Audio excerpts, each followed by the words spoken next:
আমার বাড়ির কাজ হয়ে গেছে, যতটুকু করতে চেয়েছিলাম ততটুকু হয়ে গেছে। তো আজকে আমার ফার্নিচারগুলো আসবে ঢাকা থেকে, তো সেজন্য ঘর বাড়ি মুছে নিয়েছি, পরিষ্কার করে নিয়েছি। আর এই রুমটা আমার আগের রুমই, তো এটাই মুছে নিয়েছি। নতুন রুমে আপাতত থাকবো না, কারণ জানালাটা এখনও লাগানো হয়নি সেজন্য। তো হ্যালো এভরিওয়ান, আসসালামু আলাইকুম। কেমন আছেন সবাই? আশা রাখছি সবাই অনেক ভালো আছেন। আল্লাহর রহমতে আমরাও অনেক ভালো আছি। তো এই যে আমার নতুন ঘর, বাড়ির কাজ করেছি বলতে একটা রুম বাড়িয়েছি, আর বাথরুমটা তো এখনও কমপ্লিট করতে পারি নাই, ভবিষ্যতে করব।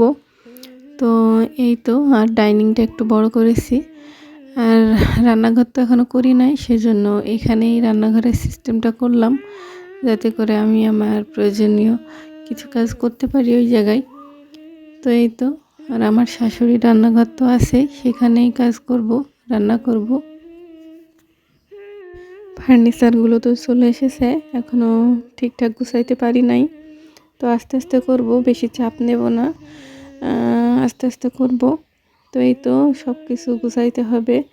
কিছুদিন ধরে খুবই কাজের চাপ যাচ্ছে, আর কয়েকদিন হয়তো যাবে। তো এই তো, আজকের ভিডিও এই পর্যন্তই। সবাই ভালো থাকবেন, সুস্থ থাকবেন। দেখা হবে নেক্সট কোনো ভিডিওতে। আল্লাহ হাফেজ, আসসালামু আলাইকুম।